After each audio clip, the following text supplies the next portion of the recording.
Once upon a time, in a certain little town, on a street that had beautiful poplar trees growing along each side of it, was a nice little house. Johnny, who had brown eyes, ears that stood out a little like this, a nose that turned up slightly, that always had a happy smile. I said the mouth always had a happy smile. That's better. Now, as well as having a head, of course, arms and legs and a body, just like other little boys. And when they were all put together, Johnny looked like this. Well, now that you know what Johnny looks like, I know you want to hear about a very peculiar thing that happened to him one day.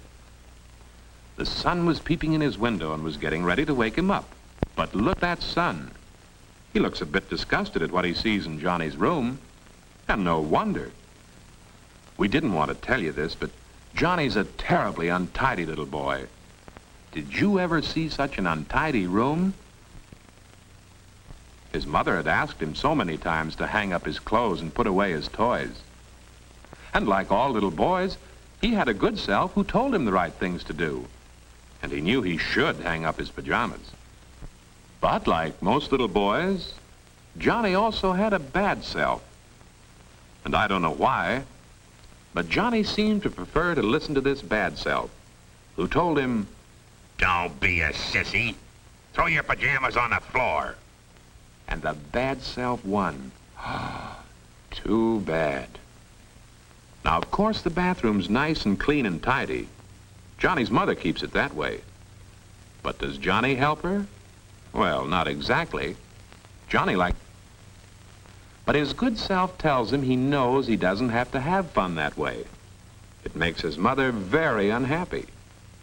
And good self might have won his argument if that bad self had not come up with the old argument. "Ah, don't be a sissy," he told Johnny. "Make all the mess you want. And why? Just splash a little water on yourself and dry it off. Nobody'll know the difference. And what's the good of cleaning your teeth?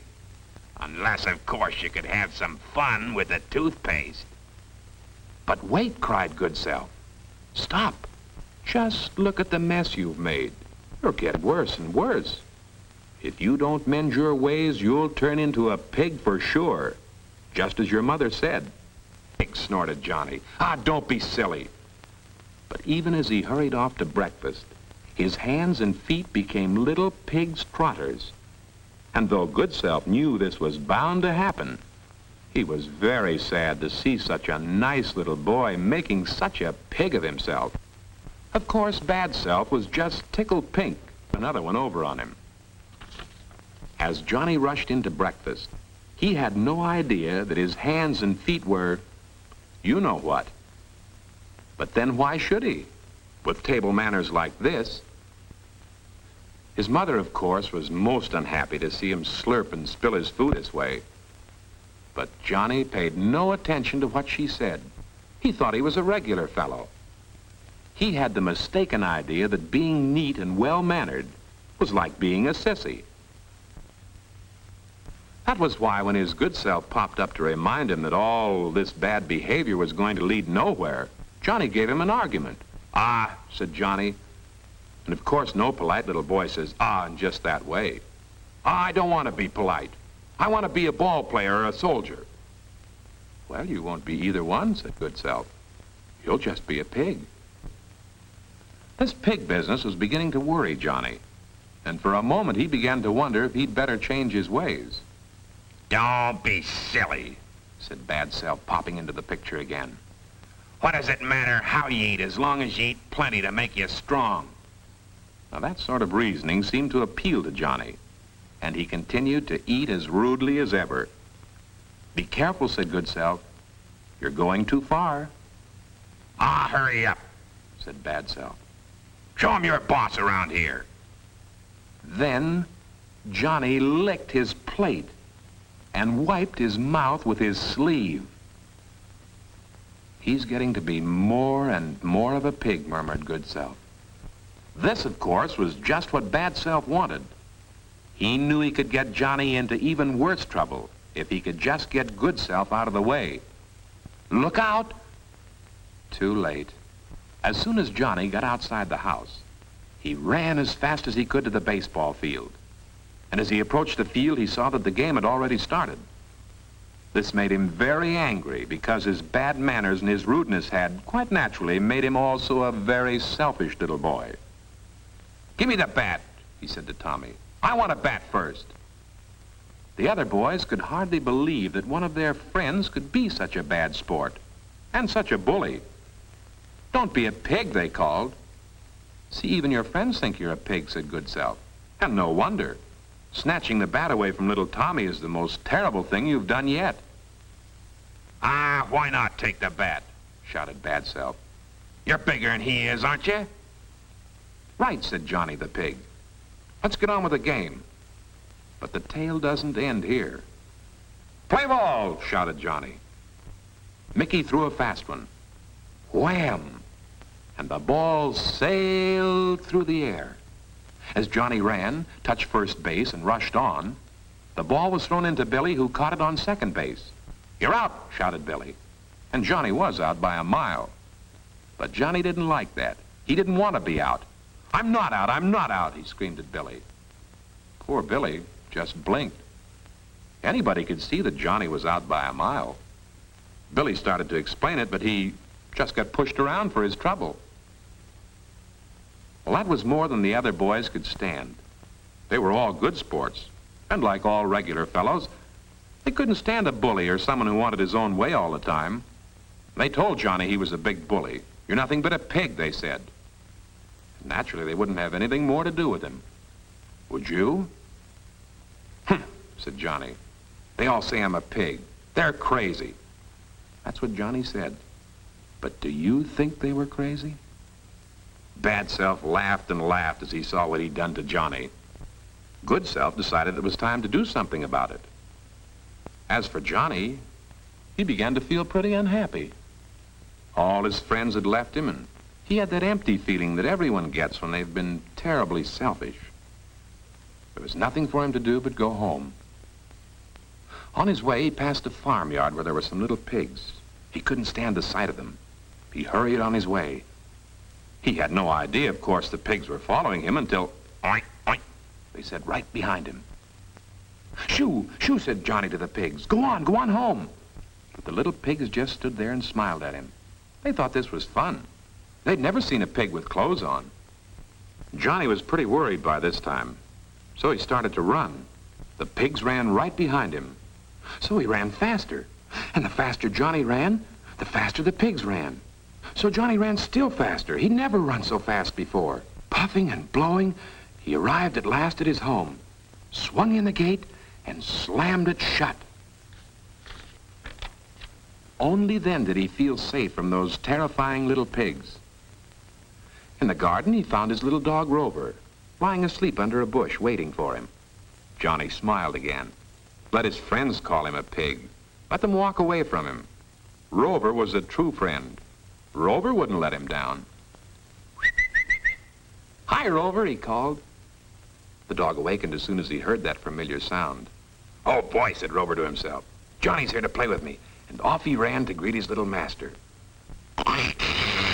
"Whoa," said Rover. "What is that funny-looking thing that sounds like Johnny?" Rover decided he didn't know. But whatever it was, he didn't like it. He ran like a flash with howls of dismay, sped like a rocket toward the bushes, and disappeared. Cautiously, he peeped out and blinked. Johnny tried hard to stop a tear from rolling down his cheek. This was the hardest blow of all. Little Rover, whom he'd raised from a pup, with whom he'd romped and played for years, had deserted him. He could stand everything else, but this was too much. He would have to find his mother. Would she run away from him? He'd been very rude and very disobedient. Yes, he'd better see his mother. On the way through the hall, Johnny passed the mirror. Huh? Who was that? Who was that funny-looking creature? He looked at it this way. He looked at it that way. And he looked at it the other way. "Oh, it's me, Sovereign Catfish! Ma, he yelled. Now he really had to find his mother quickly. "Oh, Mother, Mother," he said, "I've turned into a pig. No one will have anything to do with me, not even Rover. Oh, Mother, I've turned into a pig." "Well, of course you have," said his mother. "You've turned into a pig because you preferred to act like one." "I didn't want to be a pig," said Johnny. I just don't want to be a sissy." "So that's it," his mother said.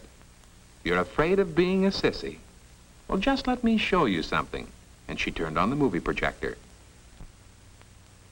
"Do you know who those men are?" asked Johnny's mother. "Sure, they're West Point cadets," answered Johnny. "That's right. And see how smartly they march. Notice how clean and well-kept their uniforms are. Do you think they're sissies?" "Well, no," Johnny agreed, "they couldn't be sissies." Then said his mother, "If the future generals of the United States can keep clean, you should too."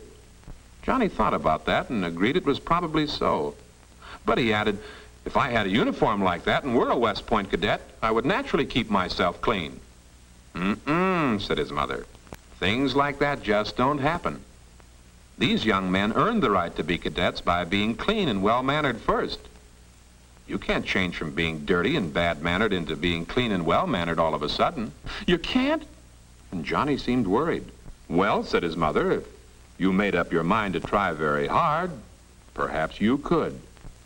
In the academy and the barracks rooms where they live, the cadets study hard and practice being orderly, clean, and tidy. These young men know that without good manners, they will never be good officers. And it's the same thing at Annapolis, where Uncle Sam trains his naval officers. Nobody leans on the table or slurps his food here.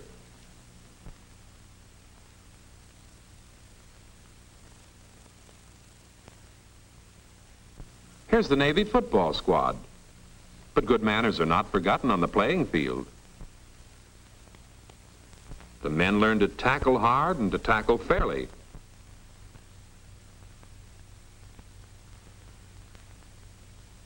And how to kick, and how to develop their muscles. But they also learn that while it is important to win, it doesn't matter if they lose as long as they've played their best and can lose with a smile.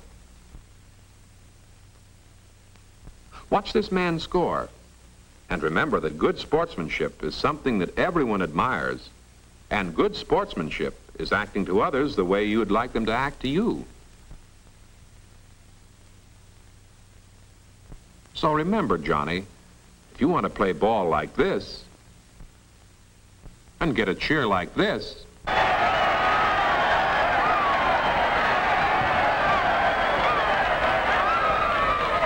play fair, play for the team, and never, never act like a pig.